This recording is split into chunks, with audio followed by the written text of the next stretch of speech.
biggest difference, that one is a claim that you get a survey done to determine what is there. The other one, that is your petition or your demand, is based on the Advocate Commissioner's survey report. Because there were certain objects found there and there were certain structures found there. There were also idols that were found, seen and unseen, visible and invisible. Both aspects were covered in that detailed 9 to 12 page survey report. So are you basing your demand application on that, what was seen there, and say now let's do more scientific investigation to confirm what was seen there? See, Anand, you are absolutely right. And as my senior, Mr. Harishankar Jain, rightly pointed out, that both the cases stand on two different footings. The initial suit, which was filed in 1991, in that ASI survey was ordered for the entire area. And let me tell you, when the ASI survey was ordered, the Shivlingam was not found. Against that, the Muslim side went in appeal before the Allahabad High Court. The Allahabad High Court has stayed the order of the lower court. After that, our suit was filed. In our suit, Advocate Commissioner was appointed, and in the Advocate Commissioner's report on 16th of May, Shivlingam was found. And once Shivlingam was found, the order of the trial court sealed that Shivlingam area. The entire Vazukna was sealed, and that order was subsequently passed by the Honorable Supreme Court on 20th of May.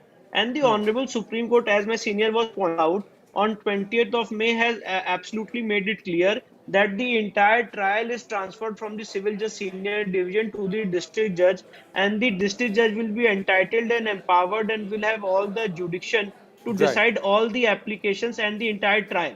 So now the point is that we are asking for ASI survey and the scientific investigation of the Shivlingam. Now this demand is completely different from the title suit which is pending before the Allahabad High Court. And in our suit, the application of 711 has been dismissed. And this is a suit for by the worshippers seeking worship rights of visible and invisible deities. So now the point is, in our suit proceedings have not been stayed. And let me tell you also, if you remember, that we had moved an application by these 4 women devotees in the Supreme Court. Yes. Seeking carbon dating and scientific investigation. The Supreme Court, we withdrew our petition before the Supreme Court because there was an observation that the suit is pending before the trial court. So you move before the trial court. So in terms of those orders, we have filed our application before the trial court. So the trial court is, I must tell you with lot of clarity on your channel that the trial court is completely empowered to decide this application and to decide the entire matter. There is no stay on the trial court. Rather, the order of the Supreme Court of 20th of May says that the trial should go on before the district judge and he is permitted to decide all the applications. So this is an application not for the entire area. Let me also clarify. The ASI survey has only been asked for the Shivlingam which has been found on 16th of May. I am not suggesting here any mode or technology. I am not an expert in the field. The Archaeological Survey of India will tell and determine how the survey has to be conducted. They are the experts in the field, and as per section 22 of the Archaeological Survey of India Act 1958, they can determine how the age of the Shivlingam can be ascertained.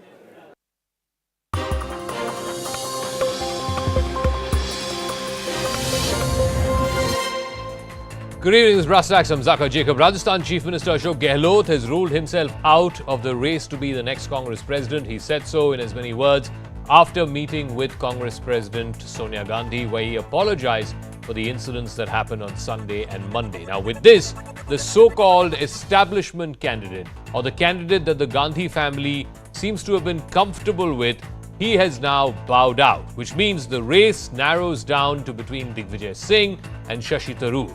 The nominations close tomorrow, and unless there is a surprise third candidate, the question that's being raised is, who then becomes the establishment candidate? Digvijay Singh has had a major fallout with the Gandhi family some years ago. Shashi Tarur was seen as part of the G23. Neither of them will be seen as a staunch, quote-unquote, Gandhi family loyalist. Did the High Command completely overestimate its power with Gehlot and Gehlot's support within the CLP? And what now happens to Sachin Pilate and his dreams of becoming Chief Minister? Because Mr. Gehlot has indicated that he's very much going to continue as Chief Minister in Rajasthan.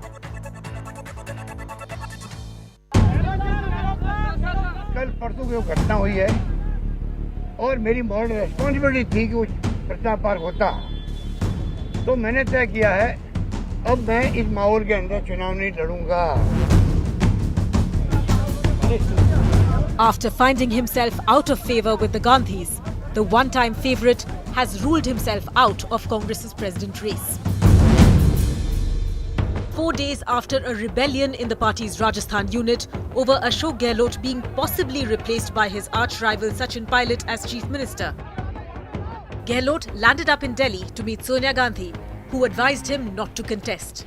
मैंने सोनिया जी से भी sorry feel किया है, माफी मांगी है, तो मेरी मॉरल रेस्पॉन्सिबिलिटी है कि एक मुख्यमंत्री होने के बावजूद भी मैं एक प्रस्ताव, एक लाइन का जो हमारी परंपरा है, पहली बार वो परंपरा के अंतर्गत वो प्रस्ताव पास नहीं होगा। With Gehlot bowing out, the race for a new non-Gandhi Congress president comes down to these two men for now. One is seen as a staunch Gandhi loyalist, the other is a member of the G23. While Shashi Tarur had already declared his candidature and is expected to file his nomination on Friday, Digvijay Singh finally ended the suspense by picking up the nomination papers. हम लोगों का पूरा प्रयास रहा कि राहुल जी हमारे नए राष्ट्रीय अध्यक्ष बने। वो नहीं बनते हैं तो प्रियंका जी बने, लेकिन जब परिवार ने बिल्कुल तय कर दिया कि बिल्कुल हम किसी हालत में नहीं लड़ेंगे चुनाव, तो फिर फील्ड खुली है, जिसको लड़ना है लड़े। Whether more names will pop up or who will become the Congress president is still a wait-and-watch game. The only thing that's certain is that it's the first time in over 20 years that a Gandhi won't be in the top post. Another person whose fate remains uncertain is Sachin Pilate. He has been long waiting his moment in Rajasthan, but has always been blocked by Team Gehlot. Even after the latest maneuver by Gehlot's MLAs, there was no action taken against the Rajasthan Chief Minister. While Gehlot is out of the Congress president race, he continues to reign over Rajasthan, which means that Pilate has once again been hung out to dry. So is another desert storm only a matter of time? Has the Gandhis' inability to get a grip on the party been exposed once again? And will a new Congress president be able to fix the multitude of problems that the party is facing?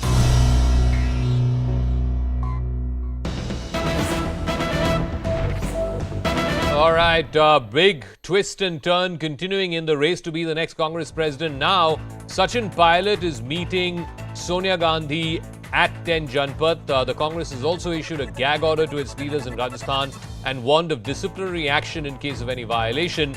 Remember, this meeting between Mr. Pilate and Mrs. Gandhi has been going on for close to an hour now. So clearly, something big is being discussed there. Let me go across to Pallavi Ghosh, who's joining us live from 10 Janpat. Pallavi, what can Mrs. Gandhi possibly tell Sachin Pilate, and that too after what we heard just earlier this afternoon when Ashok Gehlot met her and came out and said that he's not going to run for Congress president?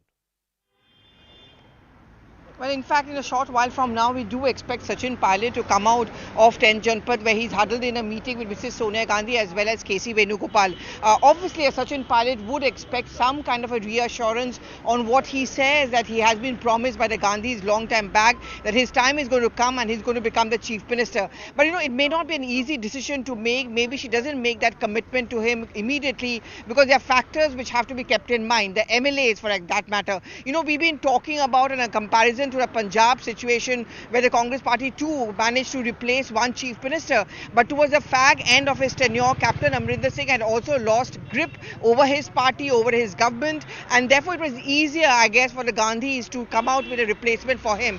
Immediately, if you look at the situation in Rajasthan, Zaka, that doesn't seem to be the case. He certainly seems to be in control of the situation, of the party and of the MLAs. Because if it hadn't been so, then you wouldn't have seen that letter issued by Mr. KC Venugopal a short while back, where he says and threatens disciplinary action against those who are speaking out of turn. Who are the ones who have been speaking out of turn? Well, it's most of those MLAs who are part of Gehlot's camp. They have been very critical of Sachin Pilate, saying those who have been loyal to the party are the ones who need to be rewarded and not those who are actually leaving the party, planning up with the BJP to gang up.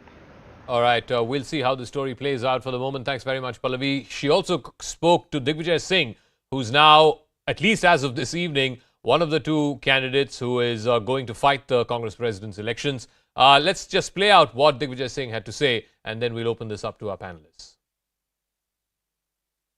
Digvijay, a lot of developments have happened over the few days, and today itself there is this whole question about Mr. Ashok Gehlot and the trust factor. He seemingly belied the trust of the Gandhis. Is that the reason why you stepped in? Well, when it's a clear indication by the leadership that they are not contesting, they are not interfering, and it's a free and fair election for any PCC delegate to fight an election. So I thought I should try my hand. Why not? But do you think Mr. Ashok Gehlot has let down the trust of the Gandhis? No, I don't think so. He's been a very committed and loyalist leader and committed to the family and to the party. So there's not a trust deficit. The responsibility is being fixed by the disciplinary committee, which have given notices to those who have spoken openly against the High Command. 99.99% of congressmen are committed to the family, are committed to the Congress ideology. And there is no discussion on that, and there is no dissent on that. All right, let me now open this up to our panelists. R.P. Singh, spokesperson of the BJP, joining us. George Kurian is a political strategist associated with the Congress Party. Rashid Gidwai, author and senior journalist. Smita Prakash, editor of ANI. And Radhika Ramseshan, columnist, joining us. Let me start with you, Mr. George Kurian, because we're talking about the party that you associate yourself with. The question is that Ashok Gehlot was supposed to be the establishment candidate, the candidate who was supposedly close to the family. Now with the two who are running, Digvijay Singh, who at one point, to be fair to him, was very close to Rahul Gandhi, and then of course they reportedly had a fallout. And then of course Shashi Tarur, who's seen as part of the G23. Who is now your establishment candidate? Well, Zaka, I fully agree with what you said. To begin with, Ashok Gehlot was one of the probable candidates. Can you hear me? Yeah, go ahead. I'm not getting your feed as of right now, but anyway. We can hear you. Go ahead, yeah. Yeah, so the point is, Congress Party, as you played the Digvijay Singh's bite, he said anyone is free to contest the presidential election. I strongly believe both are capable as far as the presidential candidate is concerned, and it's too early to even predict as to how many names will come up by tomorrow 3 p.m. And post that, it is only on the 8th of October that one would finally come to know, after the final date of withdrawal of candidature, that who would be in the race. No, but is there a surprise third candidate who will pop up simply because of the way events have played out? Had Mr. Gehlot still been in the race, then the chances of a surprise third candidate does not arise. But now that he's not there, is there the possibility of a third candidate who could be a family appointee or a family candidate, as it were?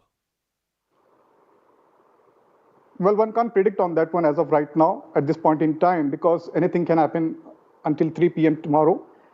There are nomination forms which have been taken, so one has to wait and watch. R.P. Singh, irrespective of who becomes the next Congress president, I think it would be fair to say that it's going to be a non-Gandhi person, right? It's going to be a non-Gandhi at the helm of affairs of the Congress Party. And therefore, the BJP's principal attack against the Gandhi family, against the Congress Party of promoting dynastic politics, that is blunted a bit. Zaka, I have a little different take in whole of this fiasco or whatever is happening now within the Congress Party.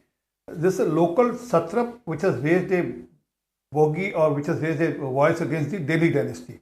And he's smart. He has outsmarted the Delhi dynasty in what Delhi dynasty wanted. They wanted him to be the president, which they thought would be remote control president, and get Sachin Pilate in Rajasthan, and then things would be settled. But he's very smart. He outsmarted them, and then he asked his local MLAs to raise the rebel, and then he came and said sorry also here. What is the real reason? Because he knows that being a party president, nothing is going to happen, because nothing is going to happen with the party. He knows that the party is not going to win elections till 2024. All assembly elections, including the parliamentary elections, they are bound to lose. And he doesn't want to take this on his head, one. Secondly, this is an issue of dynasty again in Rajasthan. He knows if Sachin Pilate becomes the chief minister, his son will have no chance. Vaibhav Gehlot will have no chance. So he wants to establish his son before he quits or he's moved out of Rajasthan chief ministership, because in the next election they're not going to win that election also. So this is my take on this. But yes, within Gandhi family, they have to decide who's going to be the next president. It's not that it's going to happen by a natural choice by Shashi Tarur or anyone for the regard. Okay. It's ultimately going to be a person whomever Gandhis want or Vadras want. Smita Prakash, you know, the fact remains, and we have the benefit of hindsight, Mr. Gehlot never wanted to run for Congress president. The way he saw it, he was better off being the chief minister of one state rather than, you know, aspiring for the top position in the Congress party. What message does that send to lakhs of Congress karyakartas that the chief minister of one state is more powerful than your party president? Surely in the BJP, that's not how it works. Well, that's why he's being punished, no, Zaka. Because see, on 21st September, the Congress says nobody needs permission from Sonia Gandhi or Rahul Gandhi to contest the presidential polls. And then on eight days later, Ashok Gehlot is told by Sonia Gandhi not to contest, which is today. So what happens to this free and fair polls? Clearly, you know, it is pointing to other parties that, you know, we are just like you. I mean, here was a party which said we are not like you. We have democracy. But obviously, nothing like that happened, and the Gandhis pulled the strings. So here you have Gehlot being shown the door. Now, Pallavi just said that unlike Punjab, where Amrinder was not really in control of his people, Gehlot is in control of his people. If he's in control of his people, which means that the meeting out there and this, what he said that a tradition, an old tradition of Rajasthan is gone, or old tradition of the Congress is gone, where a one-line statement from the High Command was given approval by everybody. Gehlot, which means that if that tradition was broken by this parallel meeting, that tradition was broken on the instructions of Gehlot. If he's so much in control of his people, and if he's not in control of his people, then why should he be made the chief minister or continue to be in the chief minister's place? So, you know, it's a really weird thing which has happened, because if Gehlot has undermined the authority of Sonia Gandhi, in spite of that, he's not being punished. And if he continues as chief minister, that just sends a signal out that it doesn't matter. You can keep saying whatever you want. So Chhattisgarh, which is the only other state where the Congress is in power, there too this kind of a rebellion will happen, because this scene will be, you know, played out the same way, that Sonia Gandhi is not in control. Because in today's meeting right now, when Sachin has gone to meet Smita, I'm sorry to interrupt. Sachin Pilate speaking right now. और कार्यक्रम हुआ राजस्थान के जयपुर के अंदर, उस पर विस्तार से हमने चर्चा करी है। और मैं मानता हूं कि जो मेरे सेंटिमेंट्स थे, जो मेरी भावनाएं थी, जो मेरा फीडबैक था, मैंने इत्मीनान से कांग्रेस अध्यक्षा सोनिया गांधी जी को बताया है। और हम सब यही चाहते हैं कि हम इसी तरह मेहनत कर 2023 का विधानसभा चुनाव जीतें। उसके लिए हमको मिलकर काम करना पड़ेगा। और राजस्थान के संदर्भ में जो भी निर्णय या जो भी डिसीजन लेना है वो कांग्रेस पार्टी लेंगी। सबका एक ही उद्देश्य है, बाकी राज्यों में कांग्रेस पार्टी की चुनाव को जीत को सुनिश्चित करें। और मुझे पूरा यकीन है कि हम लोग अगले 12-13 महीने में खूब मेहनत कर दोबारा कांग्रेस की सरकार बनाएंगे।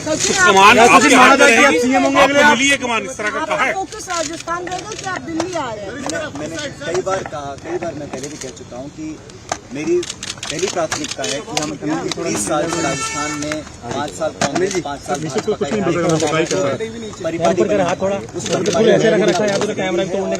पूरा विश्वास है कि हम मेहनत करके दोबारा कांग्रेस सरकार बना सकते हैं। 2023 में कांग्रेस की सरकार कैसे रिपीट हो, ये हम सबका सामूहिक प्रायोरिटी है। हमारा उद्देश्य और उस दिशा में जो भी काम करना है, जो भी आने वाली रणनीति बनानी है, उस पर विस्तार से चर्चा हम लोगों ने करी है। हमारे AICC के जो नेता हैं और कांग्रेस प्रेसिडेंट से, उनसे हमने खूब मिलकर अपनी बातों को रखा है, अपनी बातों को पहुँचाया है। और राजस्थान के संदर्भ में मैं समझता हूँ सकारात्मक जो निर्णय लेने होंगे वो कांग्रेस पार्टी प्रेसिडेंट लेंगे। मुख्यमंत्री कौन होगा? मुख्यमंत्री कौन रहेगा?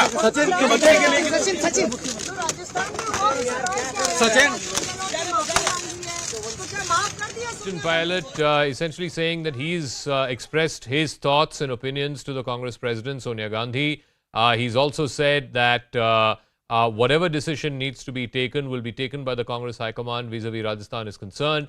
And most importantly, he has said that as far as he is concerned, his most important priority is to stay in Rajasthan and ensure that the Congress party wins a re-election in 2023. What do you make of that, Smita Prakash? Yeah, so his demeanor, his body language seems that he has beaten the retreat. You know, he's been stabbed so many times in the back. One would wonder if we can count also in the number of times that he's. See, look, Zaka, it doesn't, patience is something that he has to have till a couple of months more, right? So it is, the advice must have been given to him, because after all, it is not in his grain to make the switch to the BJP, which everybody says, "Arey kyun nahi jata BJP mein?" It's not in his grain. See, he was born into this party. It is different from Scindia. Many people say, why doesn't he make the switch like Scindia? Scindia is different. He had Vijay Raje Scindia as grandmother, who was the mother figure of the BJP. Whereas Sachin, on the other hand, he's born into it. He's Rajesh Pilate's son, right? He's into that. So for him, rebelling becomes extremely difficult. And he has age on his right side. It's just a couple of months more, right? 2023 is, how far is it? So he was probably thinking, let me wait, because this kind of a rebellion will have long-term effect, which we were just saying, that it will give the effect that a rebel candidate has to be promoted because, if there. So it could reflect on Chhattisgarh. So all said and done, I think from the body language, it seems that he's beating retreat. So Rashid Kidwai, here's the situation. I mean, the Congress High Command's plan was, let's bring Ashok Gehlot to the center. Let's kick him upstairs, as they say in corporate lingo. Bring in Sachin Pilate as the chief minister. You've basically hit two birds with one stone. Now, the opposite seems to be the problem, where Mr. Gehlot has said, I have no interest in becoming Congress president. There was this whole rebellion that happened on Sunday and Monday. And now, the Congress High Command is left with no choice but to seemingly, quote-unquote, teach him a lesson. And if they do that, if they remove him, either now or 2 months from now or 3 months from now, he's going to make sure that the entire CLP votes against Sachin Pilate. I don't think Sachin Pilate, if it came down to that, even if he became chief minister with this current legislature party in Rajasthan, will be able to win a trust vote.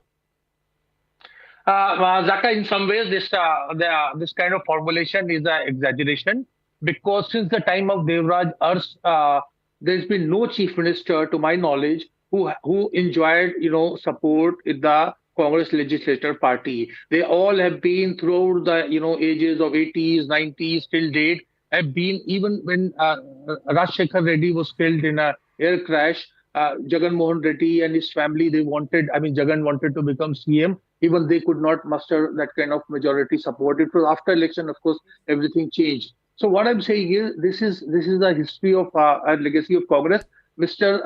Ashok Gehlot is being clever by half. He knew it when this kind of package deal was offered to him, that he will be, kicked up or whatever, elevated as Congress president. And obviously, he knew that he would have to vacate the chair for someone, and perhaps for Sachin Pilate. He had afterthought, but now that he has fallen from grace, I think it's just a matter of days, if not weeks, that he can survive. The Congress doesn't want to open on too many fronts. But if tomorrow CLP meeting is called officially, I don't think Mr. Gehlot will be in a position to enjoy. But it's a question of optics. I don't think but Congress will get Rashid, just 4 days ago, 90 out of 100 plus MLAs that the Congress has in Rajasthan were all backing Ashok Gehlot. Only about 17 MLAs were backing Sachin Pilate. Are you telling me that's going to change in a matter of the next few days? Zaka, whoever is a chief minister will enjoy as well. Whoever loses that kind of support. That's why we gave examples from the time of Devraj Ars. There's been nobody who has been able to muster support after falling from grace. Whether it was Arjun Singh, I can go on giving 1,000 examples from the Congress history.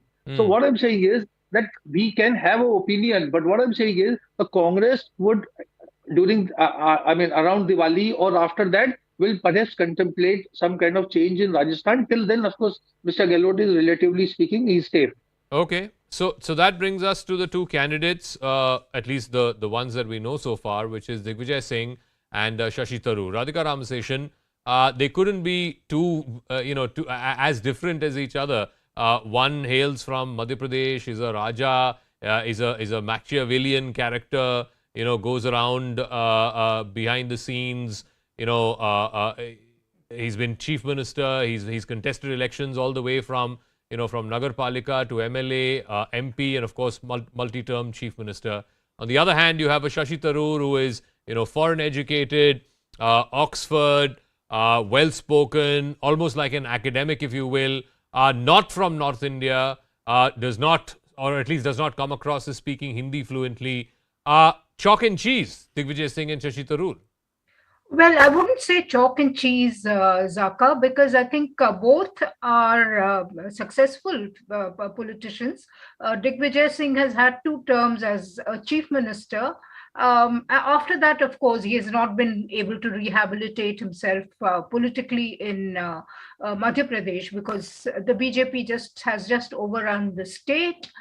But nonetheless, he's kept himself relevant, if you notice. He shepherded Rahul Gandhi through the UP elections in 2012, not very successful again, but nonetheless, he's kept himself irrelevant. Now, Shashi Tarur, he's again successful in his own way. I mean, getting elected thrice from Thiruvananthapuram. And of course, he doesn't enjoy the support and confidence of the Kerala Congress. That's also being said. But nonetheless, he's proved that he's a politician in his own right. I mean, a hardcore politician. He's not a softy, romantic or anything as people make out. I think he's a hardcore politician. But importantly, both have courted their share of controversies. No, but let's not forget. The issue, the problem is, I think it's a clash of, for want of a better phrase, it's a clash of generations. Digvijay Singh represents the old, again, for want of a better word, the wheeler-dealer culture of the Congress party. Shashi Tarur, on the other hand, is the head of the All India Professional Congress for a good reason. He comes across as a professional. Maybe he entered politics by mistake, but he's made a virtue out of that. But Smita Prakash, I don't think this contest could have been any more of a contrast than it is right now between Digvijay Singh and Shashi Tarur. No, it's not, Zaka, if I may say so. This is not going to be a contest between just these 2 people. No way is either Digvijay or Shashi Tarur the favorite or have the confidence of the Gandhi family. They may give that impression right now, and people might think that that's what is happening, but there will be more candidates. Remember, more forms have gone out. The G23 does not want to be unrepresented, and they do not see Shashi Tarur as a representation. So you can be sure that there will be somebody from that G23 group who will, and there will also be somebody who are more loyal. Maybe an Ambika Soni, maybe a Mukul Vasnik, maybe an AK Antony. Don't know who, but there will be more. It will not be just between Digvijaya and Shashi Tarur. So they have put in their names, and for prime time tonight they are the 2 names, but by tomorrow there'll be more. Well, it's not too far away, is it? But Rashid, again I go back to, all right, we've lost Rashid. Let me ask George Kurian that. I go back to what Rahul Gandhi said. He is clear in his mind that no Gandhi should be contesting for Congress president, and reportedly, privately, he's also said that the family should not be seen as endorsing any candidate. Now, I don't know what that entails, but is that even possible? Because the BJP is saying that whoever the next Congress president is, no matter he or she, will be remote controlled by 10J. Well, Zaka, what Rahul has categorically said is absolutely right. There is enough talent in the Congress party, and a lot of leaders carry decades of experience and administrative experience that they can transform the way Congress functions, meaning a transformational change, which the Congress workers and the entire unit is looking forward to. And as far as Smita Prakash, I would like to correct her there.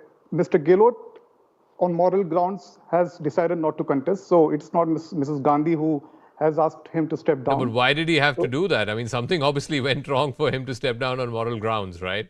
That was not the case till last Saturday. Yeah, that is because the way the MLAs who are loyalists to him and have put him into an embarrassing situation. So that is why he apologized, and he decided not to contest. No, so Rashid, just weigh in on what Smita was saying earlier, that she believes very firmly that there will be another third candidate, a surprise candidate, perhaps a loyalist candidate tomorrow, and the fight's just not going to be about Digvijay Singh and Shashi Tarur alone. I think, Zaka, there is one very simple way to assess which way wind is blowing tomorrow itself. It depends upon, the Congress has a system of there has to be 10 proposers. So from one state or more than one state. So if Mr. Digvijay Singh manages to, what his cap is claiming, that there are going to be 10, proposers, that means 10 states are going to back him, then obviously he would be a semi-official, quasi-official candidate or high command's candidate. If there is anyone who gets more states, I don't think Mr. Digvijay Singh in that case would be in fray. So tomorrow you can find out if Mr. Shashi Tarur or Manish Tiwari or whoever contest from the G23, they will have one or two, not more than that, sets of nominations, whereas the kind of official contender will have 10 or more. It's a simple thing that you can find out. What is the current equation between Digvijay Singh and the family? I know at one point of time, he was Rahul Gandhi's right hand, left hand, call it what you want, but they had a fallout. I think he's back to... Yeah, so I think he's back to, 2012 situation when UP election, Mr. Digvijay Singh was very closely coordinating with Rahul Gandhi. But just one thing I want to say about Shashi Tarur and Digvijay Singh. I think somewhere post-election, it will be like what happened, between Hillary Clinton and Barack Obama in that Democrats primary. So Mr. Tarur would get accommodated. I mean, I know it's a bit rich to equate the two, but some kind of Mr. Tarur hopes to, get accommodated, and Digvijay Singh would gladly, bring him on.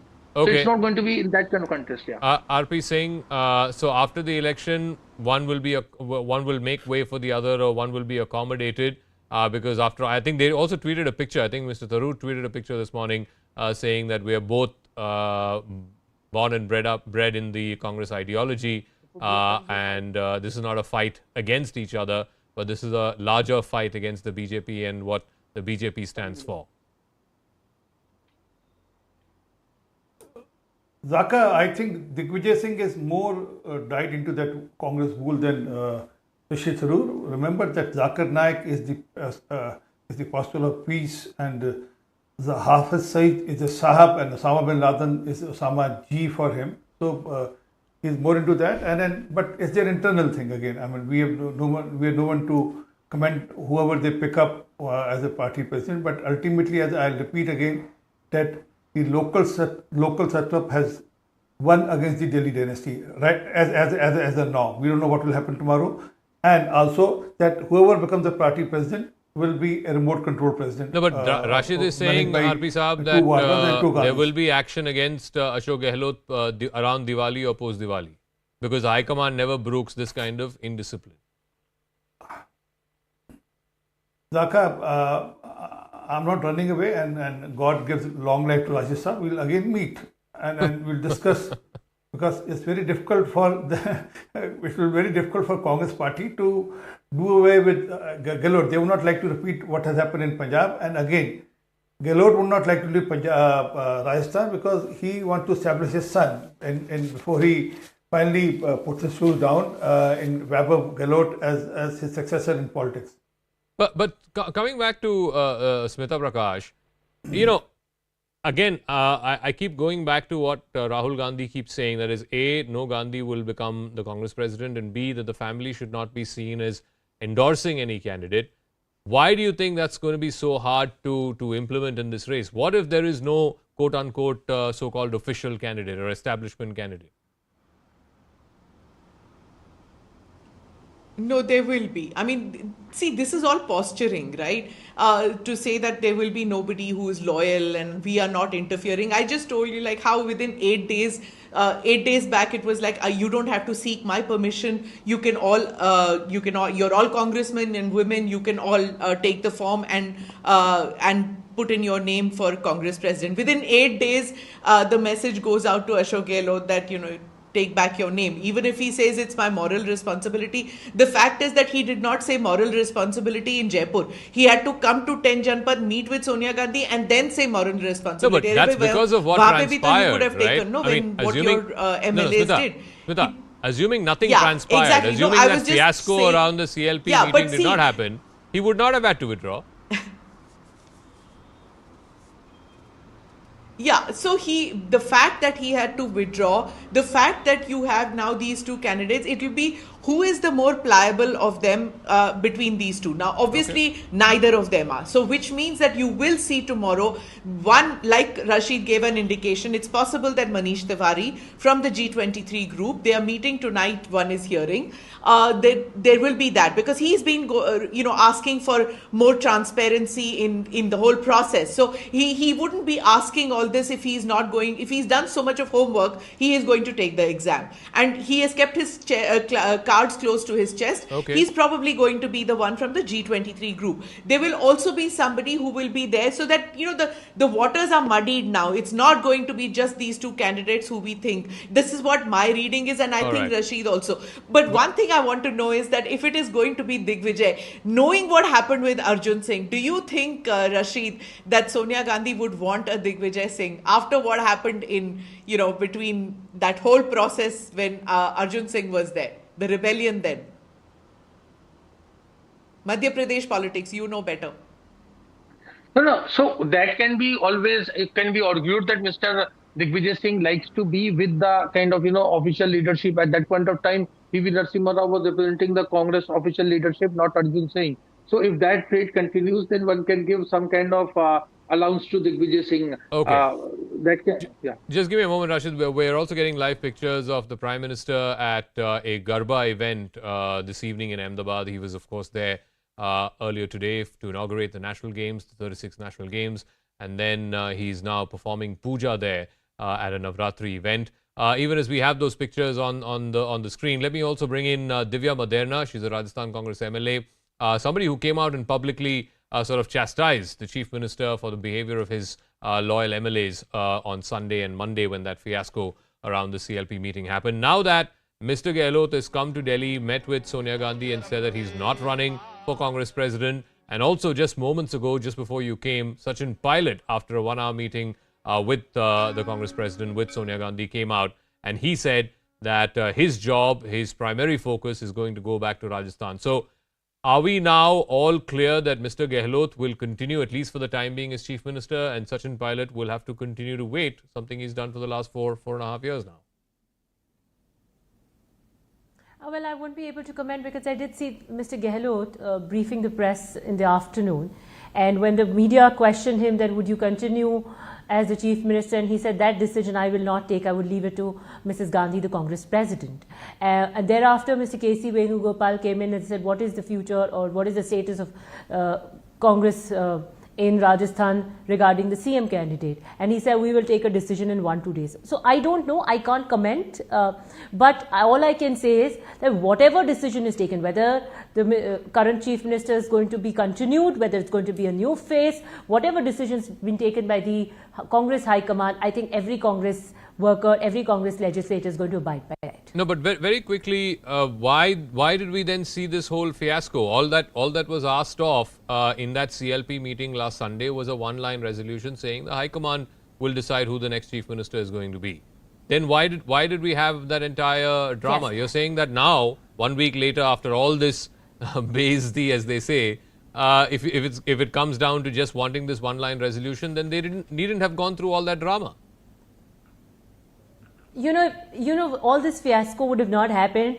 The Congress President would have been Mr. Gehlot.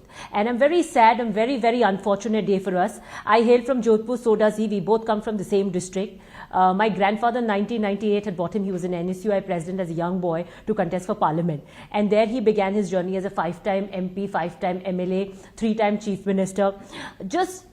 We lost the kingdom of India because of the handful 2-3 millets. These 2-3 people who called the shots, and today the Chief Minister had to take the moral responsibility. He said, even though I'm not directly responsible for what had happened, but because it was I'm the CLP leader, my leadership has been questioned, I could not pass one-line resolution, and so I would like to back out my name. You know, we've lost somebody who from the village could have been the pinnacle post of Congress where he served for 50 years. Okay. It would have been a proud moment for Rajasthan, a proud moment for Jodhpur. But all that fiasco that happened, I'm sure no Chief Minister would want to dent his own image. All and right. the image that how he was dented, that he wants to be the chief minister and not do this. So I would give a benefit of doubt here, and I would applaud that he took a moral responsibility here. Okay. But you know what remains is that there are people who are still going, sorry.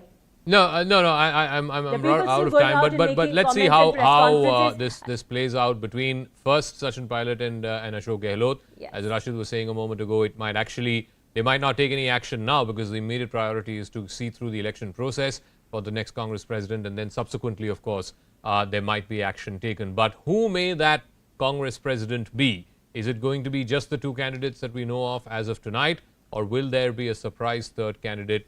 We'll know in less than 24 hours. For the moment, I want to thank all our guests, R.P. Singh, George Kurian, Divya Maderna, Smita Prakash, Radhika Ramaseshan, and Rashid Kidwai. Let's now move on to our second debate. It's a landmark judgment. The Supreme Court today ruling that all women, whether they are married, not married, living in, are all entitled to a safe and legal abortion process, making a very clear distinction that there is no difference between a married or an unmarried woman in this regard, that all of them have the right to a safe and legal abortion. Now, this comes just months after the U.S. Supreme Court overturned a historic verdict, Roe v. Wade, and gave states the power to ban abortion. So, is India showing the way when it comes to reproductive rights of women?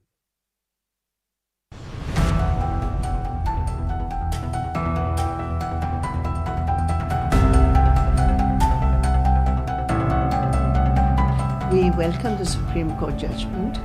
I think the most important is the recognition by the Supreme Court on the reproductive autonomy of a woman. मैं इस पूरे judgement को welcome करना चाहती हूँ. मुझे लगता है ये बहुत अच्छा और प्रोग्रेसिव जजमेंट है. One of the most progressive judgments coming from the Supreme Court, absolutely respecting the rights and the choice of women.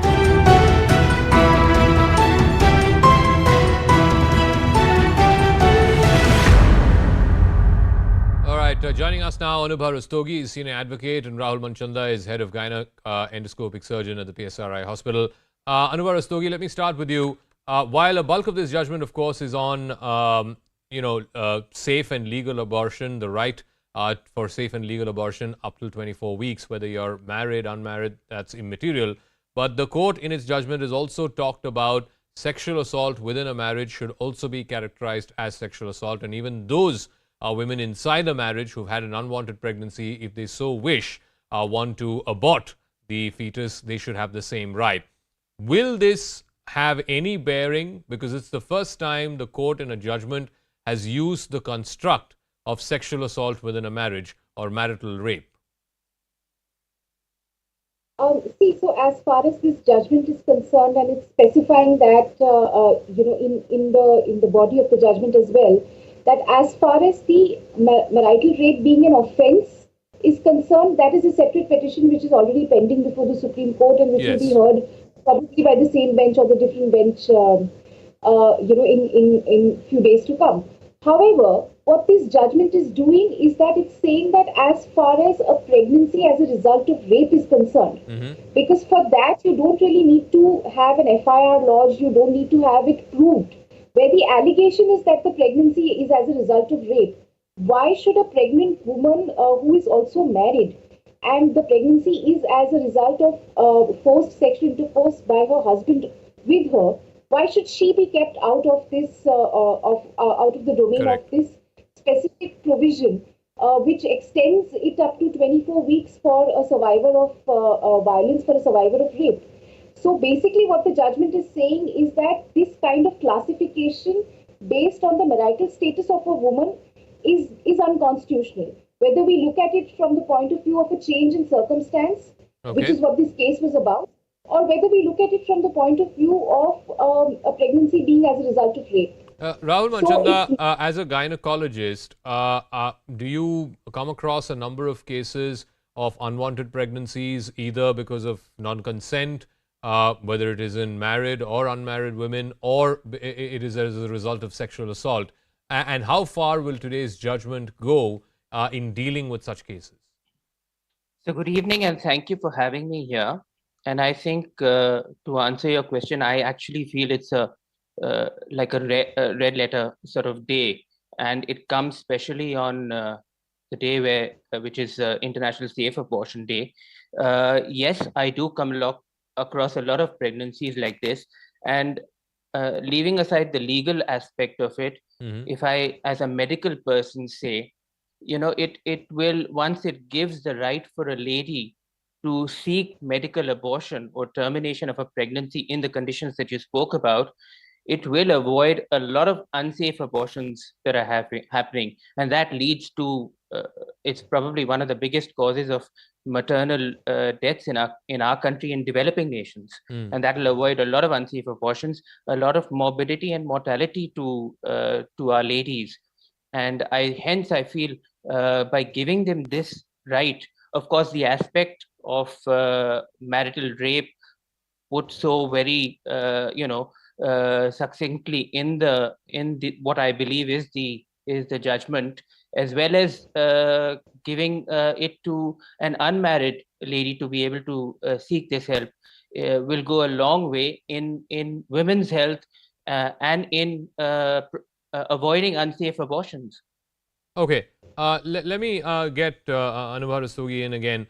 What the court has also said is it's recognized marital rape as within the Marital Termination of Pregnancy Act. So if there's a pregnancy that's been caused by rape within a marriage, then that woman is also entitled to a legal abortion under MTP. May this, again, I keep coming back to it because there's been a huge debate around marital rape in this country. May this, if not have a bearing, but at least have some kind of a rub-off effect on the original petition which is pending before the Supreme Court on criminalizing marital rape? To answer your question, I would think that it would definitely have a bearing, because it's a showcase of what the court is thinking, irrespective of which is the bench which is going to finally hear the marital rape case. But I think the mood of the court and how it's really viewing bodily autonomy is pretty clear from a judgment of this kind, which has really worded this really beautifully. And also, I think we must appreciate the fact that it has looked at the aspect of rape without really getting into the controversy of whether this is recognized as rape or not, but really looking at it from the point of view of being able to access a service to be able to ensure that an unwanted pregnancy does not continue. All right. For a woman who does not want it. Okay, well, I think what this judgment does mention is that a pregnancy that's born out of rape or sexual assault within a marriage will get the same legal rights to abort as it would for any other unwanted pregnancy. We'll leave it at that. I want to thank both our guests for joining us and putting that into perspective for our viewers. It is a significant judgment, and no doubt, I mean, just the contrast of this judgment coming just months after the US Supreme Court, no less, overturning legal abortion rights for women across the country, overturning that historic judgment of Roe versus Wade. I'm going to take a break. When we come back, don't forget to vote for your favorite startup, the unicorn that you feel deserves to be the Indian of the Year in startups. Just go to indianoftheyear.com and vote for your favorite startups of the year. Indian of the Year coming very soon here on CNN News 18.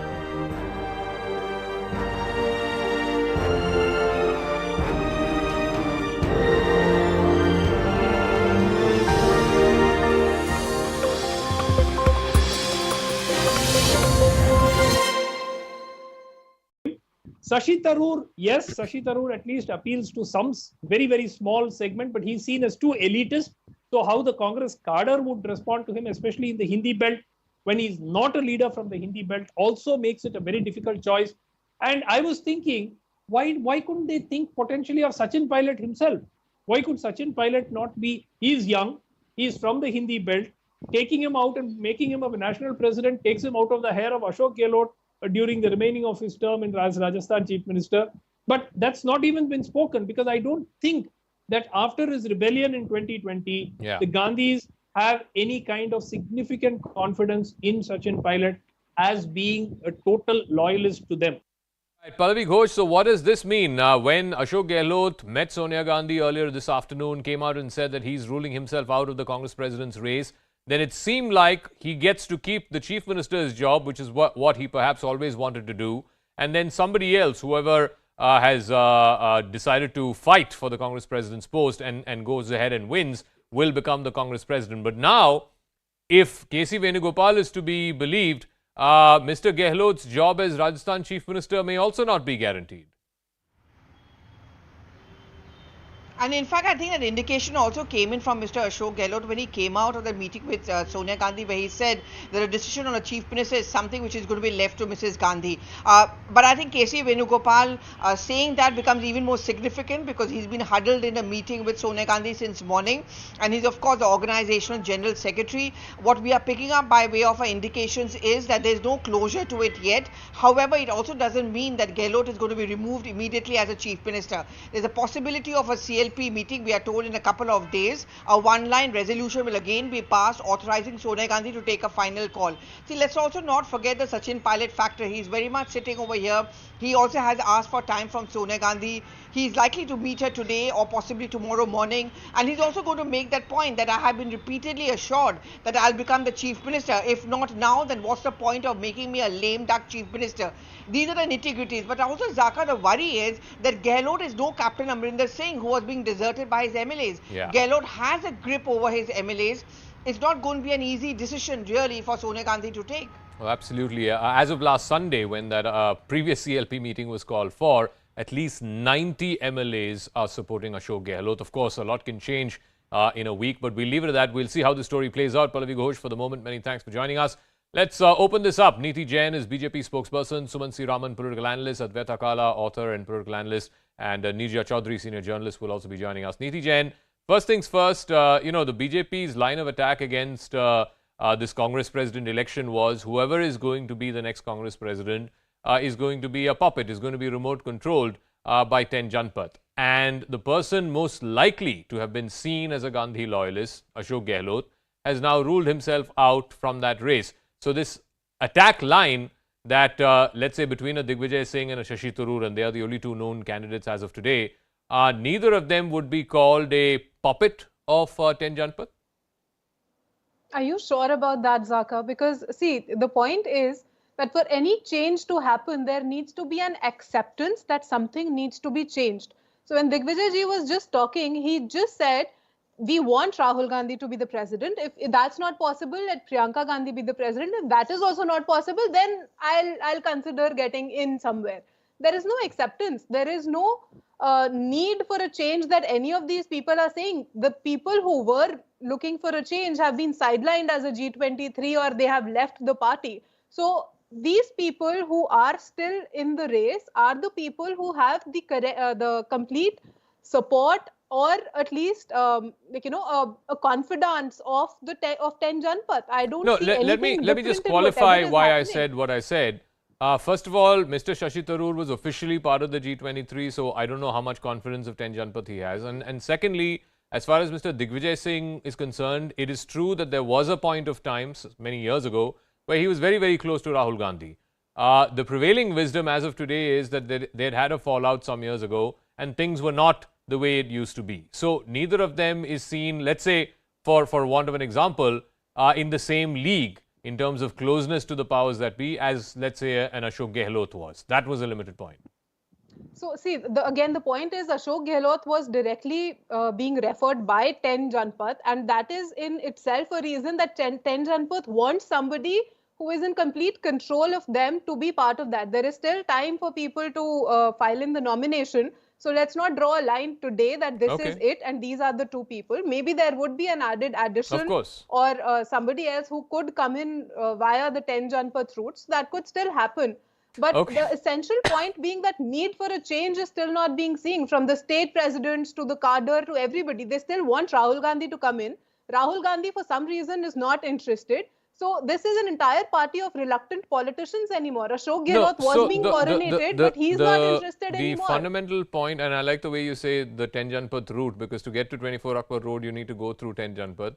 But let me ask Suman C. Raman, One thing is this entire episode starting from last Sunday when the CLP meeting was called for, and that turned out to be a fiasco, and all the way up until today when Mr. Gehlot said, I'm not running to be Congress president.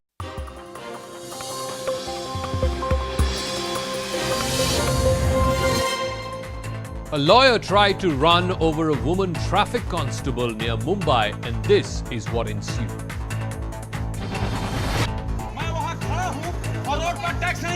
The constable had seized the scooter of an advocate for alleged violation of traffic rules.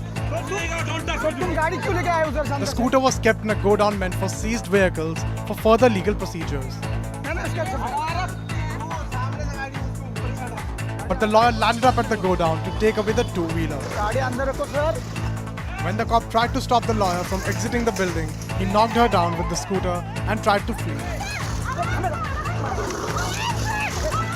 He even tried to assault some men who came and confronted him. The lawyer was arrested based on the cop's complaint. The woman cop suffered injuries on her leg and hands from the fall. Prime Minister Modi is on a 2-day visit to his home state Gujarat. He led a grand 2.5-kilometer long roadshow in Surat and then went to Bhavnagar to launch a slew of development projects. Gujarat is going to polls later this year, and the ruling BJP is leaving no stone unturned to ensure that it retains power. Later in the evening, Prime Minister Modi went to Ahmedabad. He declared open the 36th edition of the National Games, the country's elite multi-sporting competition. He stood in an open-top motor vehicle adorned with the branding of the National Games and took a lap around the packed stadium that's named in his honor. Dozens of students were trapped after a fire broke out in a coaching center in Kanpur. At least 25 students were trapped at the coaching institute on the first floor. The fire started on the ground floor of the commercial building, preventing the students from escaping. Even the fire department officials were not able to enter the building as a result. Eventually, the students were rescued from the windows. All the students managed to get out with only minor injuries. Police said that the building didn't have an operational emergency exit. The fire department is checking if the complex was ever issued a fire clearance certificate. From the 1st of October, Delhi's Indira Gandhi International Airport will become India's first 5G-enabled airport. What does this mean? Passengers flying in or out of Delhi can experience 5G services. 5G services will be provided at the domestic departure pier. In fact, 5G services will also be there at the international arrival terminal, the baggage area in T3. Travelers will be able to enjoy 20 times faster data speed. Passengers will require a 5G-enabled phone and a 5G-enabled SIM card. Akash Ambani, the head of India's largest telecom firm, Jio, has been named in Time magazine's 100 list of rising stars. The magazine has called Ambani the scion of the Indian industrialist royalty, who was always meant to rise in the business. He is the only Indian on the list. 2 blasts were reported in Jammu and Kashmir's Udhampur today, and this comes just a week before the Home Minister is on a multi-day visit to Jammu.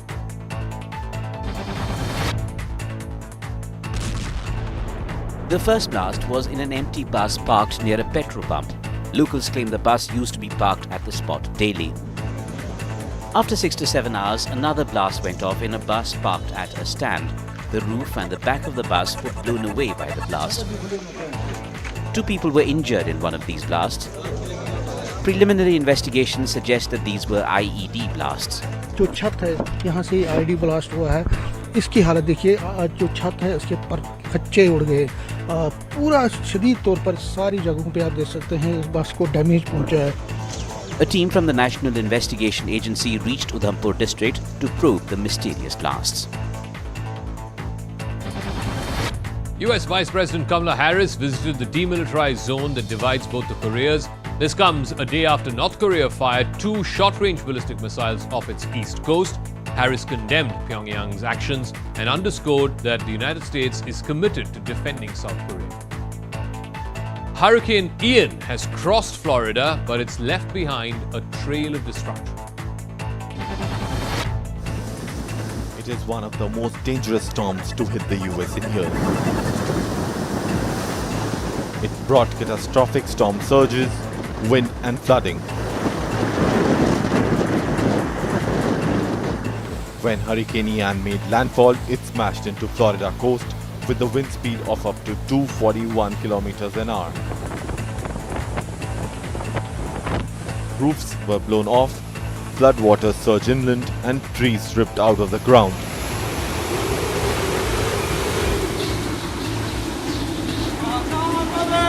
$2.4 million homes and businesses in Florida were left without power. The Category 4 hurricane was later downgraded to a tropical storm. And people have been urged to stay put in shelters. Queen Elizabeth's death certificate states that the 96-year-old died of old age. The document was signed by her daughter, Princess Anne. Britain's longest reigning monarch died at her Balmoral estate in Scotland on the 8th of September, around 3.5 hours before the news was announced to the world. Vladimir Putin's partial mobilization orders have triggered massive traffic jams at the Russia-Georgia border. The mass exodus of men, either alone or with their families, began on the 21st of September, shortly after Putin's address to the nation. It has only been growing since then, with airline tickets mostly sold out or completely unaffordable. Russian men filled up their cars and joined the long lines snaking on roads towards the borders. According to the government of Georgia, more than 53,000 Russians have entered the country since last week.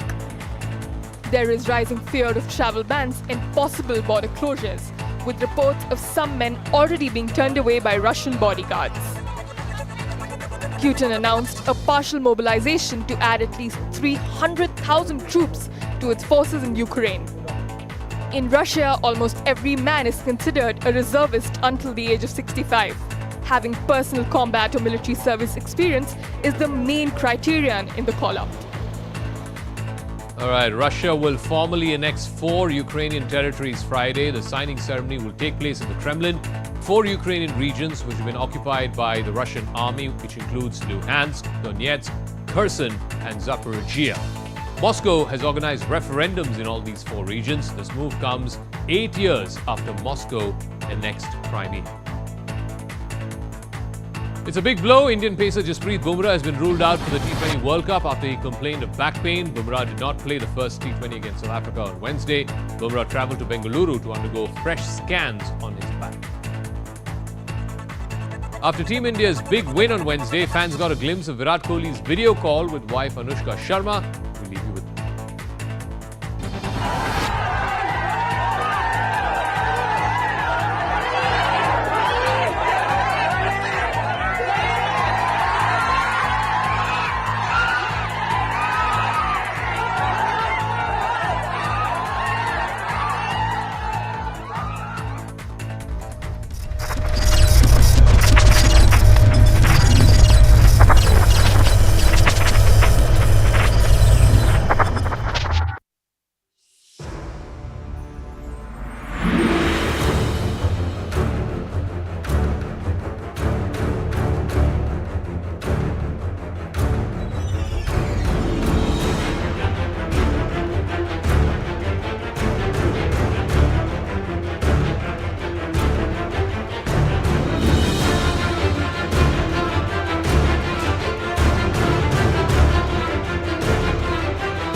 You're watching News Epicenter with me, Maria Shakil. The twists and turns continue in the Congress camp ahead of the party's presidential elections. Rajasthan Chief Minister Ashok Gehlot, once the top contender, has ruled himself out of the race after meeting Sonia Gandhi. Gehlot said that he takes responsibility for the revolt in Rajasthan and even apologized to Sonia Gandhi. Sources say Gehlot told Sonia that if she orders him to step down, he will do so, leaving the final call with her. Congress leader Sachin Pilate also met Mrs. Gandhi, saying he has conveyed his sentiments to the top brass, adding that his focus remains bringing the Congress back to power in the state of Rajasthan. Meanwhile, Congress veteran Digvijay Singh has entered the race for the top post. Digvijay Singh also met fellow contender Shashi Tarur. Both will file their nomination papers tomorrow. However, this race continues to be a nail-biter, with the continuing suspense over who could enter it tomorrow. Remember, tomorrow is the last day of nomination. Do the Gandhis have an ace up their sleeve? Are we witnessing the end of the Congress crisis, or has it just begun? Before we decode the party's dynamics, here's how the drama unfolded today.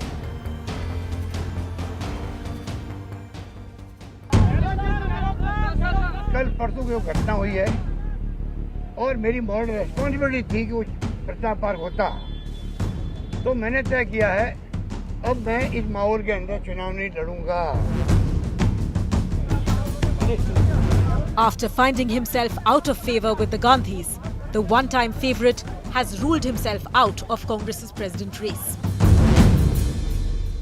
4 days after a rebellion in the party's Rajasthan unit over Ashok Gehlot being possibly replaced by his arch-rival Sachin Pilate as Chief Minister, Gehlot landed up in Delhi to meet Sonia Gandhi, who advised him not to contest. मैंने सोनिया जी से भी sorry feel किया है, माफी मांगी है, तो मेरी मॉरल रेस्पॉन्सिबिलिटी है कि एक मुख्यमंत्री होने के बावजूद भी मैं एक प्रस्ताव, एक लाइन का जो हमारी परंपरा है, पहली बार वो परंपरा के अंतर्गत वो प्रस्ताव पास नहीं होगा। With Gehlot bowing out, the race for a new non-Gandhi Congress president comes down to these two men for now. One is seen as a staunch Gandhi loyalist, the other is a member of the G23. While Shashi Tarur had already declared his candidature and is expected to file his nomination on Friday, Digvijay Singh finally ended the suspense by picking up the nomination papers. हम लोगों का पूरा प्रयास रहा कि राहुल जी हमारे नए राष्ट्रीय अध्यक्ष बने, वो नहीं बनते हैं तो प्रियंका जी बने, लेकिन जब परिवार ने बिल्कुल तय कर लिया कि बिल्कुल हम किसी हालत में नहीं लड़ेंगे चुनाव, तो फिर फील्ड खुली है, जिसको लड़ना है लड़े। Whether more names will pop up or who will become the Congress president is still a wait-and-watch game. The only thing that's certain is that it's the first time in over 20 years that a Gandhi won't be in the top post. Another person whose fate remains uncertain is Sachin Pilate. He has been long waiting his moment in Rajasthan, but has always been blocked by Team Gehlot. Even after the latest maneuver by Gehlot's MLAs, there was no action taken against the Rajasthan Chief Minister. While Gehlot is out of the Congress president race, he continues to reign over Rajasthan, which means that Pilate has once again been hung out to dry. So is another desert storm only a matter of time? Has the Gandhis' inability to get a grip on the party been exposed once again? And will a new Congress president be able to fix the multitude of problems that the party is facing? So let's now try and decode the contenders for this top post. First up is Shashi Tarur. What works for Dr. Tarur? Well, what works for him is that he is one of the Congress's most articulate leaders. What goes against him is that he is not seen as a mass leader, cannot really galvanize cadres. What works for him is that he has high appeal, particularly among the youth of India. What goes against him is that he does not have any appeal in the Hindi belt, where 50% of voters come from. Take a look at this dyed-in-the-wool Congress leader, Digvijay Singh, a veteran who served as Madhya Pradesh Chief Minister for 10 years. What goes against him is that he is a controversial leader, seen as a poster boy for appeasement. What works for Digvijay Singh is that he is a staunch Gandhi loyalist. Again, what goes against him is that his relevance is dwindling even in the state where he was the Chief Minister, that is Madhya Pradesh, where the BJP now has been in power for 20 years. Then what and who can be a wild card entry. A possible name is Mallikarjun Kharge. What works for Mallikarjun Kharge? He's a veteran leader who knows the party, the Congress in and out. What goes against him is that he doesn't have any pan-India appeal, particularly in the Hindi belt. What works for him is that he has served as a minister during the UPA. He has been leading the Congress in Parliament since 2014. What